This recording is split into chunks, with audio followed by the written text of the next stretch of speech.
cardiología y nos va a hablar de un grupo de enfermedades muy, muy interesantes que ya nos seguirá contando. Bueno, doctor Criollo, bienvenido a la charla. Muchísimas gracias por su participación, a usted, a todo el grupo de la Santa Fe. Y adelante, por favor, el podio es suyo.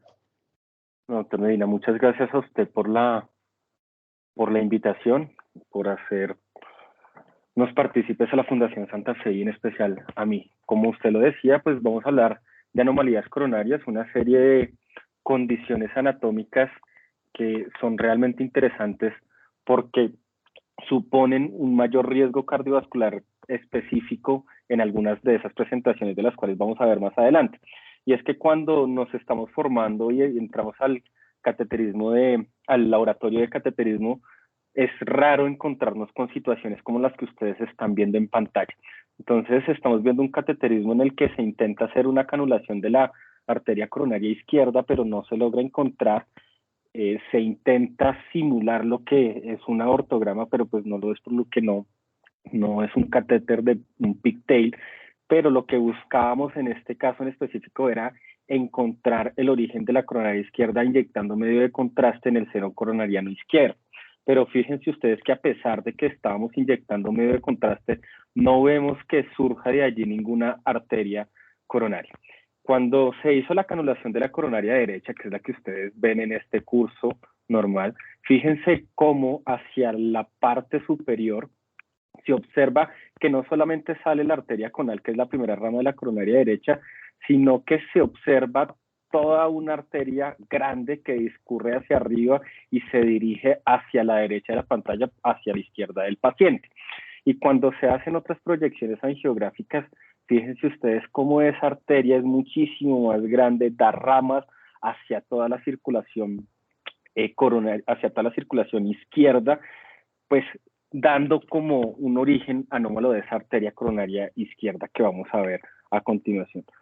Esta es otra proyección simplemente para que ustedes vean la magnitud de la alteración anatómica a la cual nos estamos enfrentando en este caso en particular.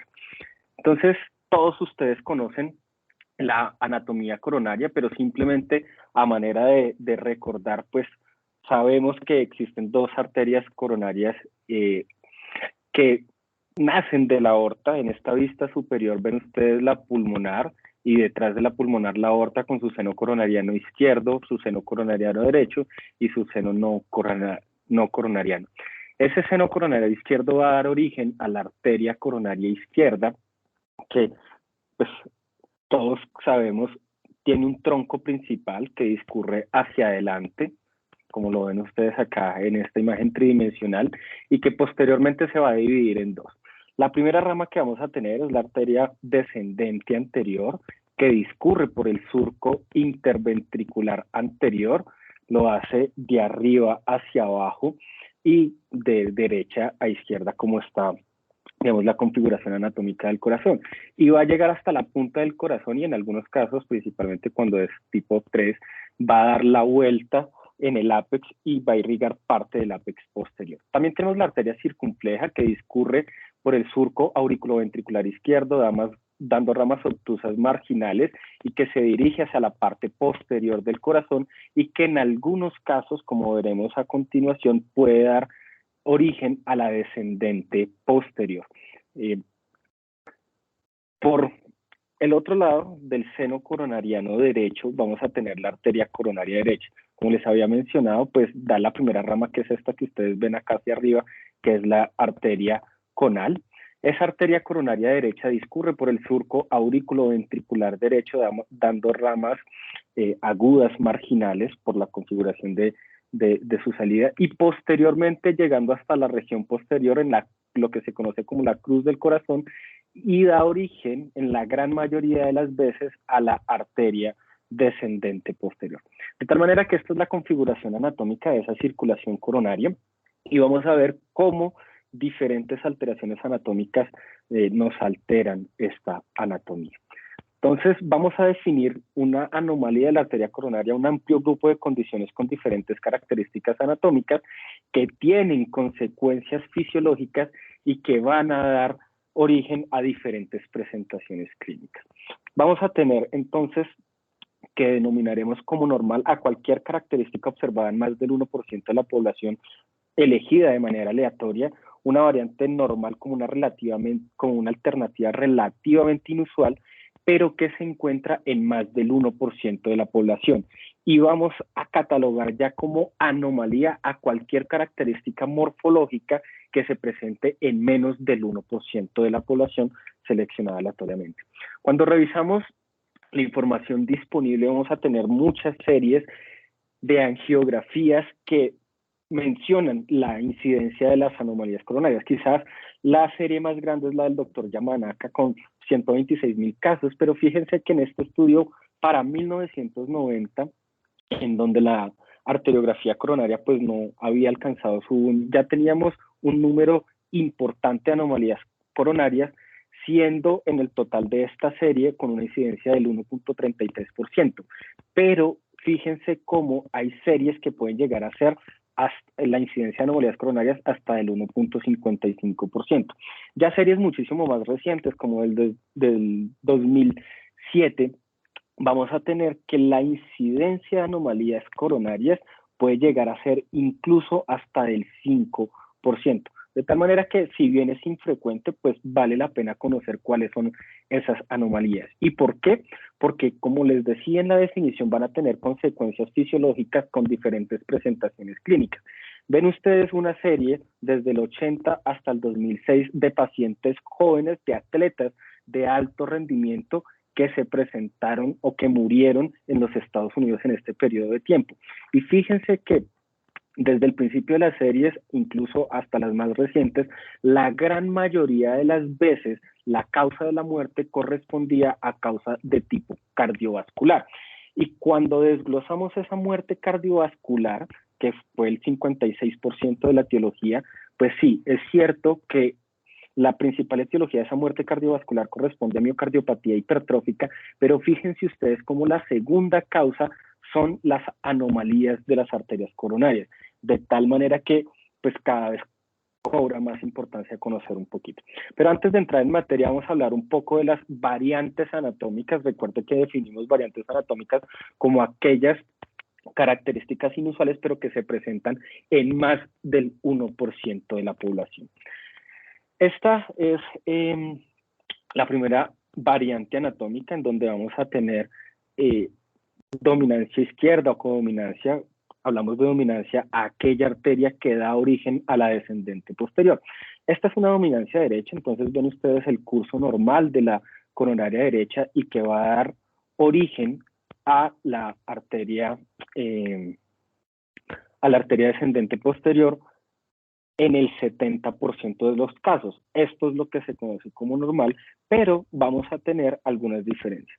Entonces, la primera de ellas es la codominancia. En este caso ven ustedes una coronariografía izquierda con el tronco descendente anterior, circunfleja con una rama marginal grande, pero aquí esta arteria del surco ABC continúa con una rama que podría ser la descendente posterior, y que en este caso, como es una codominancia, pues la arteria coronaria derecha también da parte de esa descendente posterior. Esto sucede en alrededor del 20% de los casos. Ahora bien, en esta arteriografía, que es bastante interesante porque tenemos nuevamente la izquierda descendente anterior y circunfleja, fíjense ustedes cómo les voy a mostrar que de aquí del tronco coronario, sale una tercera rama, que es lo que se conoce como el ramus intermedio, y esto sucede también en el 20% de todas las arteriografías coronarias. Pero noten ustedes cómo también en esta misma arteriografía la arteria del surco ABC continúa con una rama que discurre por todo el surco interventricular posterior, que es la arteria descendente posterior, y cómo en este mismo caso, pues la arteria coronaria derecha realmente es pequeña y no da origen a ramas muy distales. La dominancia izquierda, que es la que ustedes están viendo en pantalla, sucede en el 10% de los casos. Ahora bien, las anomalías coronarias en sí pueden ser de tres tipos: de su origen, del curso o de la terminación. Con respecto a las anomalías del origen, podemos tener también tres divisiones. uno, tener que alguna de las arterias coronarias se origine desde la pulmonar. Dos, que la arteria coronaria salga de un surco coronariano diferente al que debiese salir. O tres, no tener la formación de una arteria coronaria, que es lo que se conoce como la atresia congénita.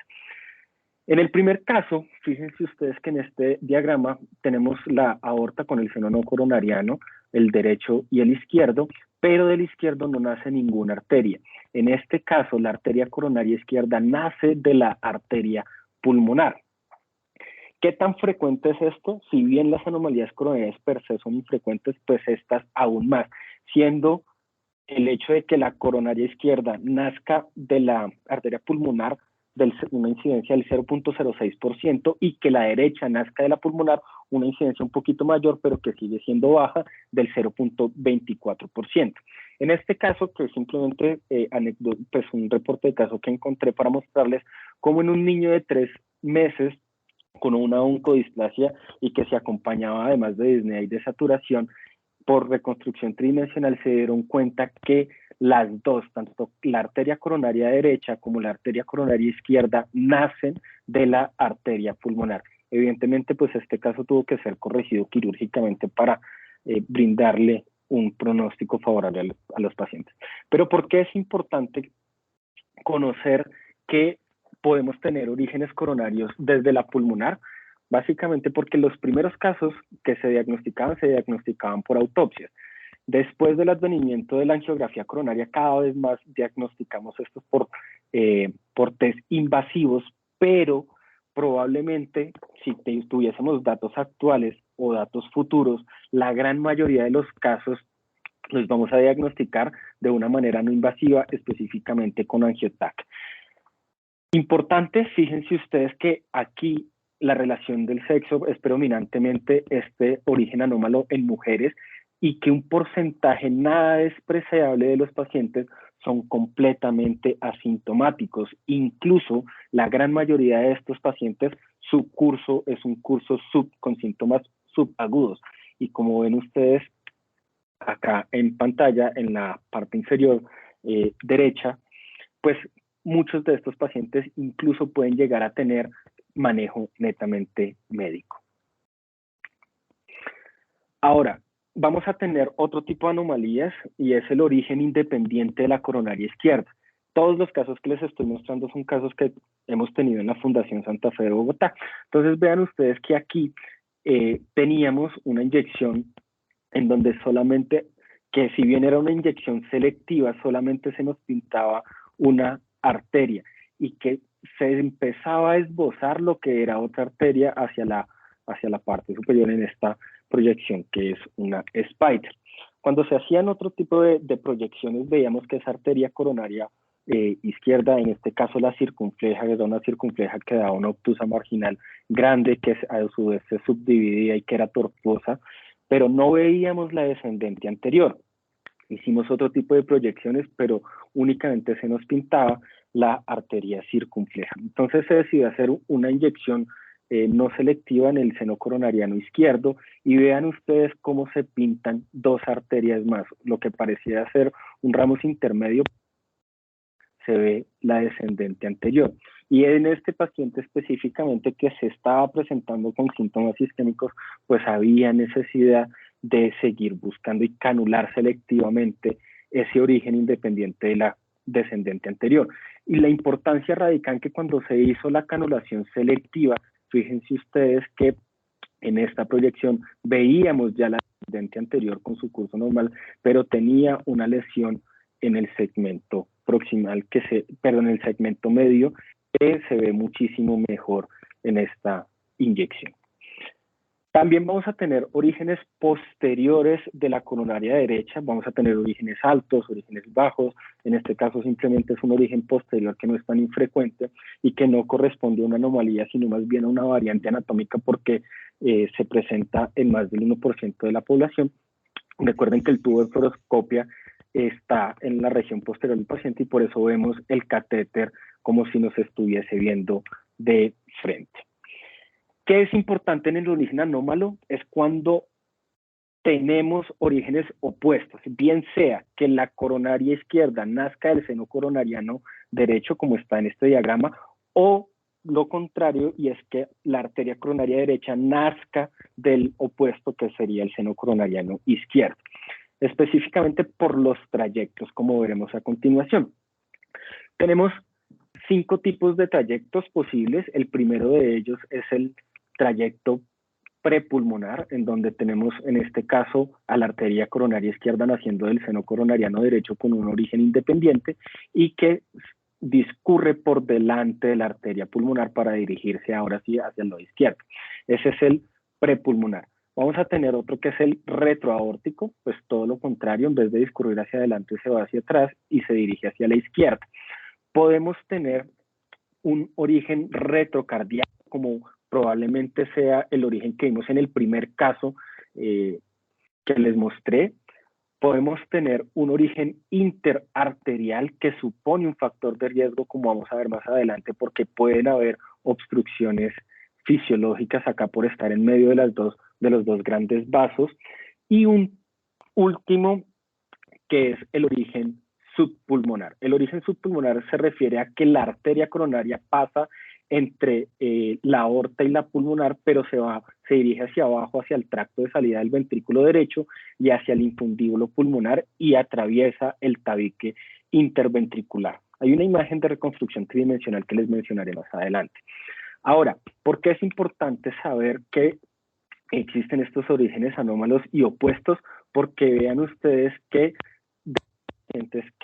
de esta serie que tienen en pantalla, muchos de ellos se relacionan con muerte súbita cardíaca. La gran mayoría de ellos se presentaron con muerte súbita durante el ejercicio y casi más de la mitad de los pacientes eran completamente asintomáticos antes de fallecer por este origen anómalo. Obviamente tenemos que estar seguros de que solamente el origen anómalo fue la causa de muerte en estos pacientes. En esta serie de individuos de edad media que tenían un origen anómalo, vean ustedes, nuevamente se confirman los datos, gran porcentaje de ellos eran completamente asintomáticos. Este estudio de cohorte permitió establecer que no solamente el hecho de tener un origen opuesto suponía un factor de riesgo, sino unas características específicas. ¿Cuáles características? Tener un ostium similar a hendidura, tener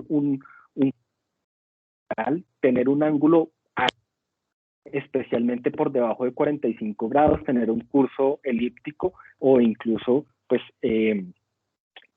tener algunas alteraciones en el ostium. Esta misma serie intentó determinar si los pacientes que tenían o no tenían un origen anómalo suponía un riesgo para el desarrollo de MACE, pero no hubo realmente unas diferencias significativas entre si el trayecto era o no era interarterial. Por el contrario, esta serie alemana de solamente 15 pacientes sí supone que el hecho de tener una arteria coronaria única con un trayecto interarterial se puede relacionar con isquemia transmural. Ahora, ¿cómo diagnosticamos ese origen anómalo? Se puede hacer imagen multimodal.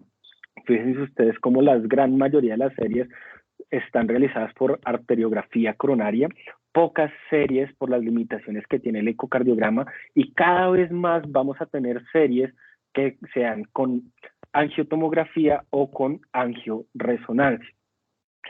Y la importancia de eso es porque las imágenes multimodales especialmente nos van a permitir tener esas reconstrucciones tridimensionales y ver muchísimo mejor el curso de esas arterias. Entonces ven ustedes aquí un anómalo de la coronaria izquierda con un trayecto interarterial y como les decía, en este caso, que también es un origen opuesto, vamos a tener un trayecto subpulmonar.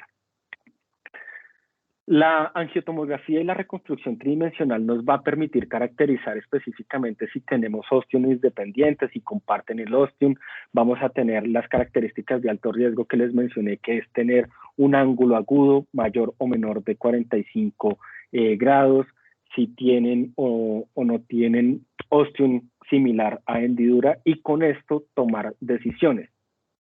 Evidentemente, la angioresonancia, además de brindarnos algunas características similares al TAC, nos va a permitir determinar además si hay o no realce tardío que se pueda relacionar o no con la presencia de isquemia por estos trayectos interarteriales o subpulmonares que tengan los pacientes.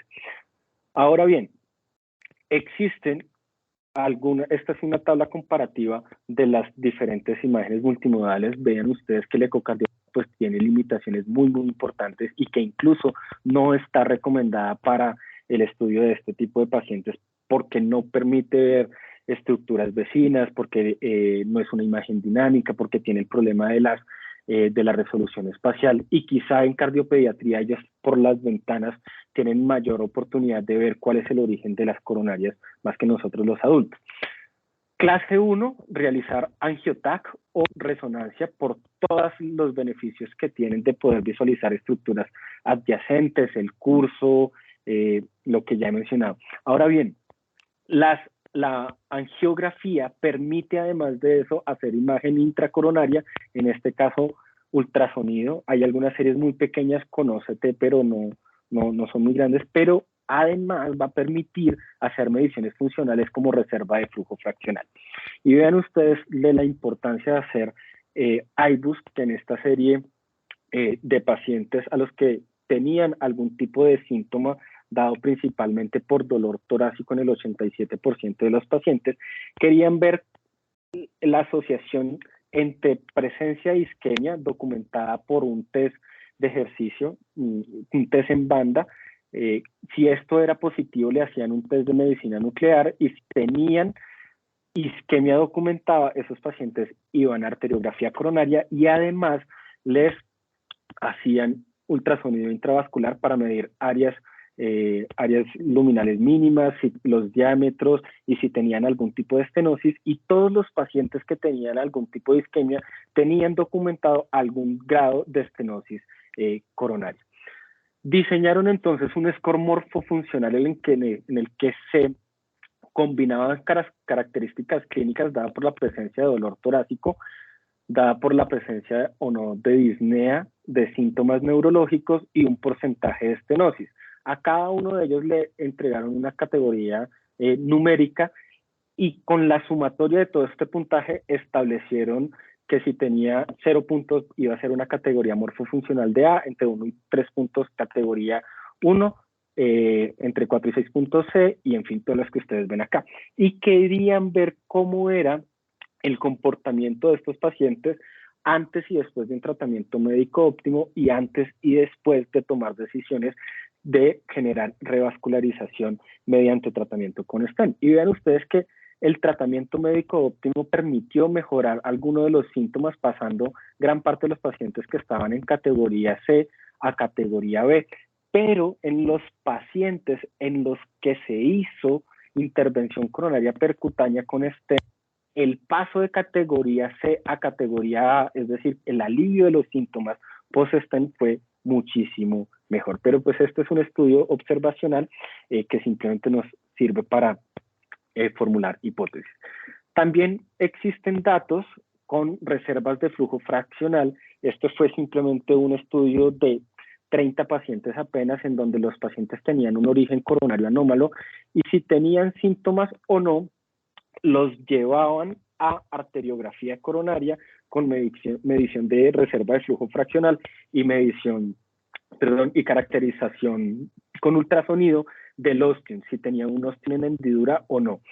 Y ellos proponen el siguiente algoritmo, y es que independientemente de que tenga síntomas, si el paciente tiene una reserva de flujo fraccional mayor de 0.8 y no tiene un origen en ese paciente, probablemente no se beneficie de intervenciones quirúrgicas que simplemente reemplacen el origen anómalo de las coronarias. Por el contrario, si llegase a tener una reserva de flujo fraccional disminuida y que se asocie además a un origen en hendidura, probablemente esos pacientes se beneficien de intervención quirúrgica para reimplantarles las coronarias y así aliviar los síntomas. Pero nuevamente, pues ellos sugieren que esto es simplemente un estudio muy pequeño y que sirve para generar hipótesis. La última anomalía coronaria con respecto al origen es la presencia de atresia coronaria. Vean ustedes que es la no formación de ese tronco coronario izquierdo que se ve amputado acá en esta reconstrucción tridimensional. Pasaremos entonces a hablar de las anomalías del curso, en donde principalmente van a ser variantes más que anomalías propiamente dichas, y son puentes intramiocárdicos y aneurismas coronarios, que pueden ser sintomáticos o asintomáticos, y las aneurismas coronarias pueden ser congénitos o adquiridos. Ven ustedes, el puente miocárdico es un trayecto intramiocárdico epicárdico, y lo notan ustedes en esta arteriografía, donde tenemos la frente anterior, y vean específicamente aquí como hay un trayecto, como ese vaso epicárdico mete al miocardio y puede generar algún tipo de síntomas. Esto sucede hasta en el 12% de las arteriografías, y por tanto no debiese considerarse como anomalía, sino más bien como una variante anatómica, y se puede llegar a documentar hasta en 1 de cada 4 autopsias.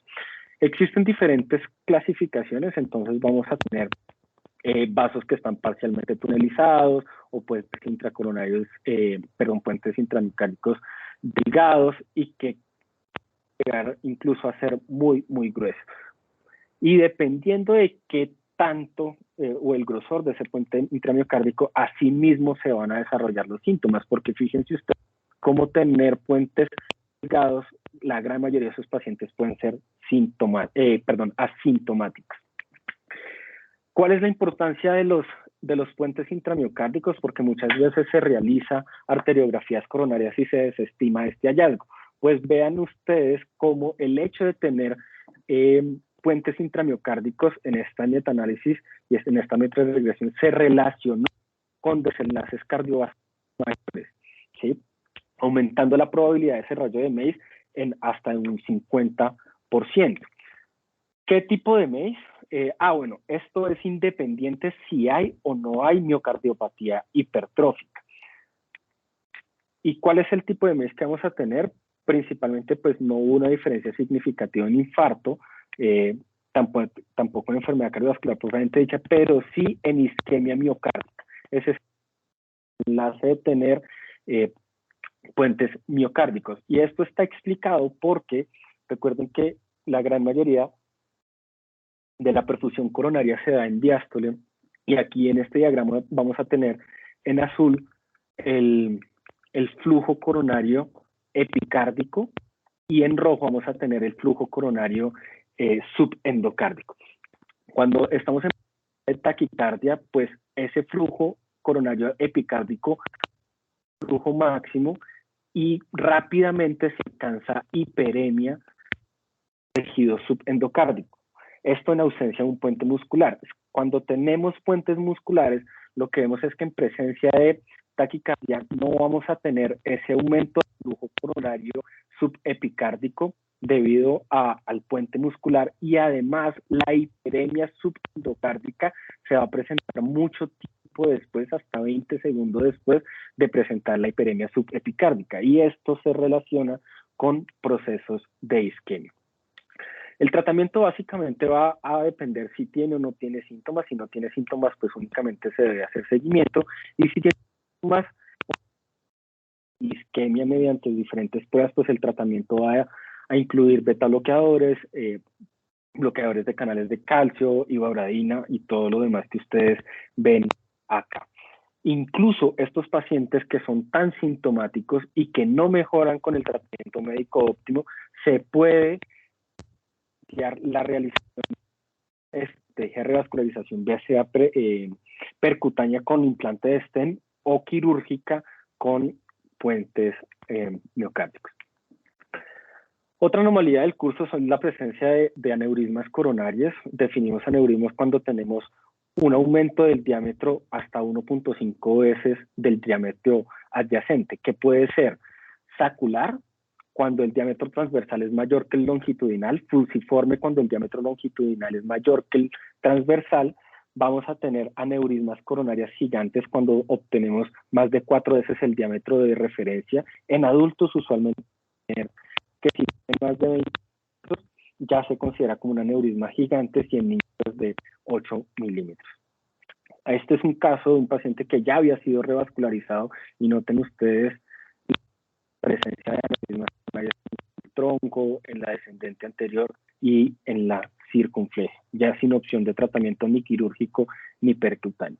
Por último, las anomalías en la terminación, que básicamente pues son las estenosis coronarias, tanto adquiridas como congénitas, o la presencia de fístulas arteriovenosas, que fístulas que se dan principalmente hacia el ventrículo, como lo ven ustedes en esta arteriografía, en donde tenemos una descendente anterior que tiene una fístula conectada hacia el ventrículo izquierdo. Y estos pacientes pues se relacionan cuando se hace la arteriografía coronaria con desarrollo de arritmias ventriculares. ¿Cuándo sospechar entonces anomalías coronarias? Cuando tenemos pacientes jóvenes con síntomas isquémicos. Y para eso tenemos herramientas diagnósticas que puede ser la angiografía, el angiotac, la ecocardiografía, esa angiografía con presencia o realización de ultrasonido intravascular y realización de test de isquemia. En estos pacientes, pues el estudio que puede ser por ecocardiografía o por angiotac, y debemos realizar pruebas funcionales o pruebas evocadoras de isquemia. Realmente el ejercicio en banda o el electrocardiograma en banda no se ha estudiado en este contexto. El ecoestrés tiene la dificultad, como les decía, de las ventanas, y por lo tanto la medicina nuclear se constituye como la principal herramienta para documentar o no isquemia. Puedo hacer segundos test de funcionalidad, hacer ANTAC más SPEC con estrés. Y este es simplemente una comparación de las guías tanto europeas como americanas de la recomendación de realización de estudios en este tipo de pacientes. Vamos a tener en los dos recomendaciones 1C para la realización de arteriografía coronaria o angiotac o cardioresonancia, ¿sí? Y estas, ya para terminar, son las recomendaciones de tipo quirúrgico o de revascularización en estos pacientes, y que básicamente va a estar determinada por la presencia de anomalías del origen, principalmente del seno coronariano puesto, en un contexto de isquemia que sea completamente atribuible exclusivamente a la anomalía coronaria. Y ya para finalizar, queremos cerrar con este caso. Es una paciente de 63 años de edad que toda su vida había sido asintomática cardiovascular, sin otros factores de riesgo cardiovasculares, que se presentó al servicio de urgencia con una angina inestable. Se buscó durante muchísimo tiempo la coronaria izquierda y no se encontró. Por lo tanto, se hizo esta inyección del seno coronariano izquierdo, y vean ustedes nuevamente, no tenemos un origen de coronaria izquierda en este seno coronario. Entonces, cuando se hizo un aortograma y veíamos que, fíjense cómo pinta primero la coronaria derecha y por último se pintaba alta en la coronaria. Lo que suponíamos era la coronaria izquierda. Esta imagen está limitada por una puesta por médica muchos años antes. Entonces se hizo una canulación de la coronaria derecha, y vean ustedes que es una coronaria derecha de gran calibre que discurre con un curso pues natural y algo tortuoso, extiende hacia el ápex y asciende. En principio se pensó que pudiese llegar a ser una coronaria única, pero noten ustedes cómo el medio de contraste llega hasta este punto y posteriormente se redirige de manera anterógrada. Entonces, para estudiar, pues pensando que fuese una coronaria única, hicimos este angiotac de coronarias con reconstrucción tridimensional, que es la que ustedes ven, y noten cómo esa coronaria derecha pues era nuevamente de gran calibre, se dirige por el surco auriculoventricular hacia la región posterior, desciende por el surco intraventricular, pero nos llamaba la atención que cuando subía, no subía de manera completa, y oh sorpresa que cuando veíamos la parte anterior parecía, y el doctor Medina pues nos da la impresión de que la aurícula izquierda no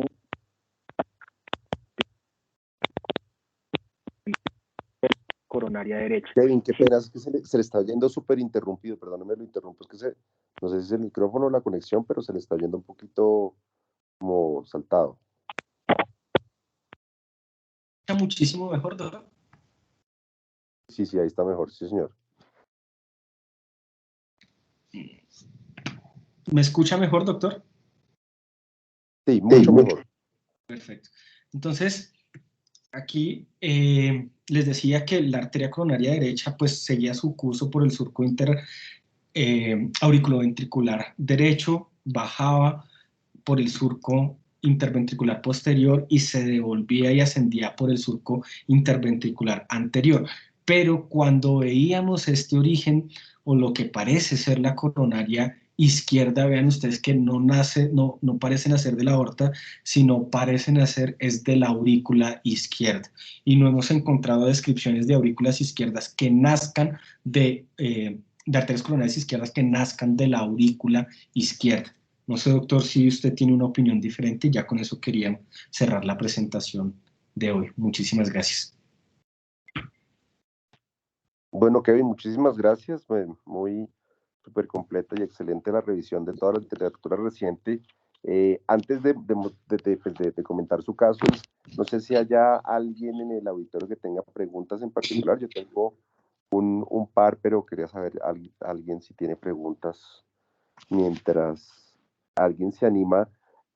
Dentro de los casos en TAVI que usted ha tenido, que de pronto otros centros que estén participando en la reunión, ¿cuál ha sido como los hallazgos que han visto en pacientes con TAVI que son llevados a evaluación para implantación de válvula percutánea y que incidentalmente se les encuentra en este tipo de coronarias anómalas, y si de una u otra forma ha influido en la implantación del dispositivo?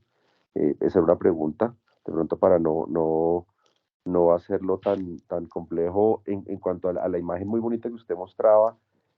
Generalmente, o por lo menos pues donde yo me entrené, le recomendaban a uno no hacer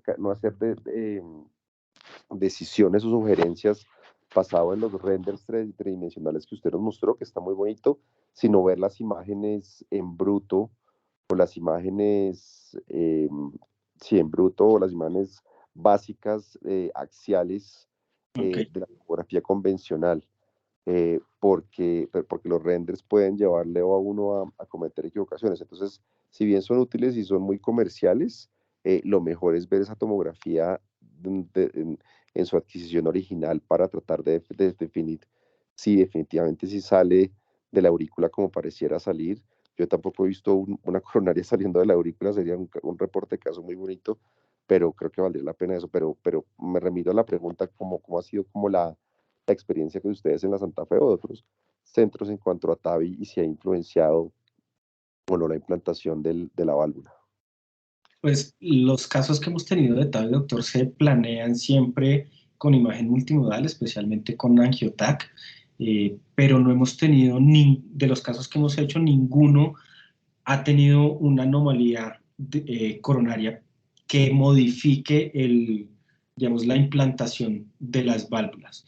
Obviamente, pues, en la planeación sí se tiene en cuenta el origen de las coronarias no solamente para elegir cómo se va a implantar, sino las proyecciones angiográficas que ofrezcan el menor paralaje en el momento de la implantación.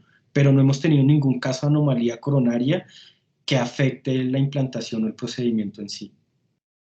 Le quedo debiendo las imágenes originales de la tomografía. Yo las tengo porque, pues no, como le decía, no hemos visto eso y en la literatura no lo encontré para ver si usted tiene una opinión diferente ya con las imágenes que me mencionaba. Ok, gracias. A veces en la coronaria, de hecho, uno puede ver a veces que la derecha se mete a la aurícula y se vuelve a la aurícula derecha y se vuelve y sale. Tiene un corto trayecto intraauricular, pero que se origine de una aurícula yo no lo he visto. Muchas gracias. A propósito de eso, le pregunta Jessica María, gracias por la revisión, muy completa y clara, doctor. Pregunta del caso: ¿se comprobó isquemia en la paciente?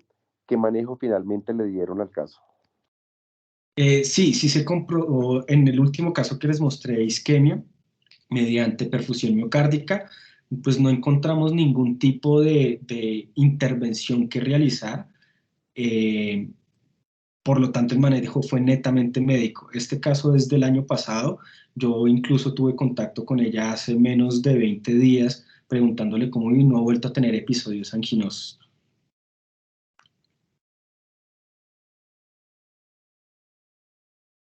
Perfecto, Kevin, muchas gracias.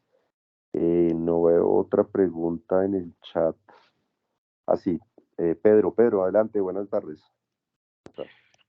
Hola, buenas tardes a todos, ¿cómo están? Tenía dos preguntitas para el doctor Kevin. Una es, muy bonita la revisión desde el punto de vista de hemodinamia, pero pues yo soy radiólogo cardiovascular y me gusta mucho la tomografía. Cuando ustedes ven esos puentes intramiocárdicos, complementan con tomografía para ver la profundidad del puente, pues porque yo sé que ya ahí han tenido la visualización de la hemodinámica, pero no a todos les, supongo yo, no a todos les hacen FFR, le hacen tomografía o a esos puentes les hacen IPUS o FFR. ¿Cómo manejan cuando encuentran esos puentes por coronariografía? No, doctor, realmente no, pues debiéramos hacer imagen multimodal, porque eso también pues puede cambiar las intervenciones como les mencioné, pero desafortunadamente no lo estamos haciendo por protocolo angiotomografía a estos pacientes con puente intramiocárdico. El IBUS puede ayudar un poquito a ver disminución del área luminal, pero tiene muchas limitaciones y tampoco lo hacemos rutinariamente.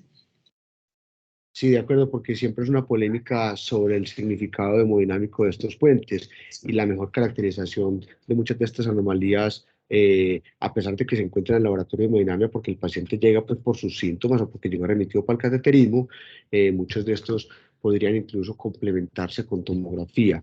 Y el mismo comentario del doctor Medina, desafortunadamente, las imágenes 3D, la utilidad diagnóstica es poca, realmente más para poder comunicar los hallazgos con el clínico e incluso con el paciente.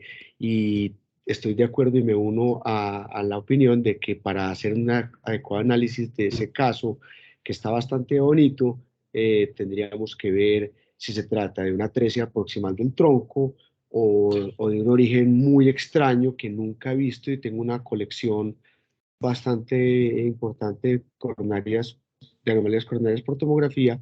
Entonces, si nos puede compartir las imágenes, muy bacano para tratar de ver de dónde se origina bien esa coronaria, ese tronco izquierdo. Muchas Claro, gracias por la presentación. claro que sí, doctor. Pues yo me comprometo con ustedes dos a mostrarles las imágenes. Disculpen la ignorancia, doctor. ¿Lo encuentra en la Fundación Cardioinfantil o en qué institución lo puedo encontrar para mostrarle las imágenes? No, señor, yo soy un colado desde Medellín y estoy en Grupo Sura. Me las tiene que manejar, las tendríamos que ver de manera, pues compartiendo pantalla o Claro me que las sí. envía por WeTransfer o alguna cosa.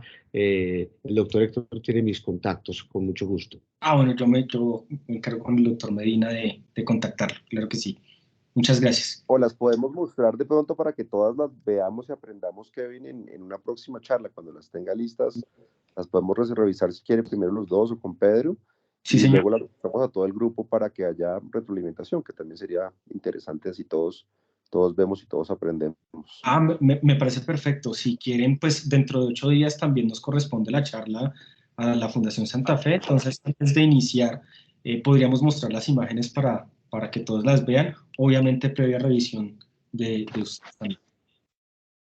Sí, y la otra cosa es que pues, generalmente en los protocolos que tenemos para Angiotac, que yo no sé, Pedro, si te pasó lo mismo y les pasó lo mismo en la Santa Fe, pues a raíz de la pandemia, nuestro volumen de coronarias aumentó significativamente y creo que eso es un fenómeno no solo nacional, sino mundial, pero quizá la única indicación de llevar un paciente con troponías positivas a, a Angiotac y no a una angiografía invasiva es un paciente joven que desarrolle síntomas en ejercicio.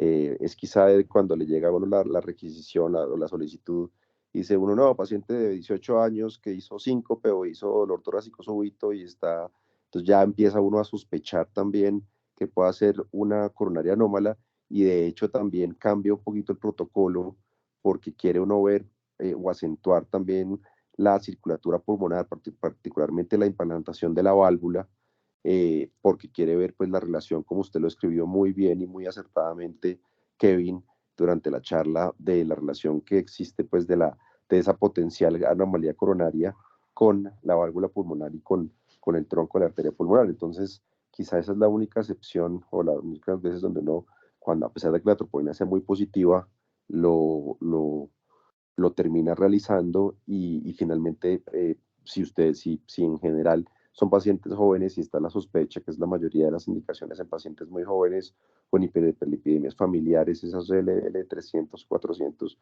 es la otra causa de mandar a un paciente en angiotac tan joven, pues ya uno como el operador del tomógrafo tiene que estar pensando en ese diagnóstico y cambiar un poquitín el protocolo y pues ajustarse a lo que necesita el clínico. Ese sería como el último comentario. No sé, Pedro, si tienes comentarios al respecto. Pues Héctor, definitivamente la angiotaquia coronaria llegó para quedarse en muchos escenarios. También me incrementó con la pandemia, ahora con las guías de dolor torácico, angina crónica y todos estos escenarios donde cada vez se ve más. Desafortunadamente las coronarias anómalas son, no sé, pues son poco sospechadas, y uno quisiera que las imágenes quedaran supremamente bonitas y con más circulación pulmonar cuando tenemos casos como Alcapa o Arcapa y todos estos, pero muchas veces se diagnostican de manera, pues, es decir, yo no sé, Héctor, cómo manejan los protocolos, pero yo tengo unos tecnólogos entrenados que no todo el tiempo me llaman para la adquisición, porque ya tenemos un volumen que ha crecido bastante, entonces yo no puedo estar sentado en el tomógrafo todo el día. Entonces, cuando ocurre una coronaria anómala, desafortunadamente a veces toca volverla a inyectar, como nos pasó con Narcapa. Tocó volverla a inyectar, garantizar el flujo más como para un angiotep, o es decir, un angio de arteria pulmonar, para que quedara realmente dibujada. Entonces tuvimos una fase arterial de la coronaria izquierda y una fase arterial que se hizo temprana desde la arteria pulmonar para la coronaria derecha, y diagnosticamos el ARCAPA, pero hubo que reinyectarlo. Es una mujer, me acuerdo. El resto de anomalías que vemos y vemos muy frecuentes, incluso las encontramos en estudios no para coronarias, sino yo tengo más experiencia con venas pulmonares que con TAVI, y en esos pacientes que van para ablación de venas pulmonares tenemos frecuentemente coronarias derechas anómalas, que son las más comunes. Y como decía, son casos donde retrospectivamente hacemos el diagnóstico, y a veces, como en ese caso de la ARCAPA, tuvimos que reinyectar, pero pues obviamente una dosis pequeña de contraste, y los tomógrafos cada vez se radian menos, entonces no es tan horrible la situación. Muchas gracias, hombre, Kevin, y de una vez, para que no me diga nada, voy a estar en vacaciones la semana entrante, entonces me voy a tener que retirar de la visualización del caso, de la presentación, pero por pura curiosidad médica, sí me gustaría que me hiciera llegar las imágenes y yo le alcanzo a dar mi opinión de aquí al lunes que viajo. ¿Listo? Claro que sí, doctor. Bueno, muchísimas gracias. No vemos preguntas. Gracias, Kevin, por la presentación tan completa. Y pues nos veremos entonces el próximo fin de semana. Excelente revisión. Muchas gracias. No, a ustedes muchas gracias. Bueno, feliz noche. Hasta luego.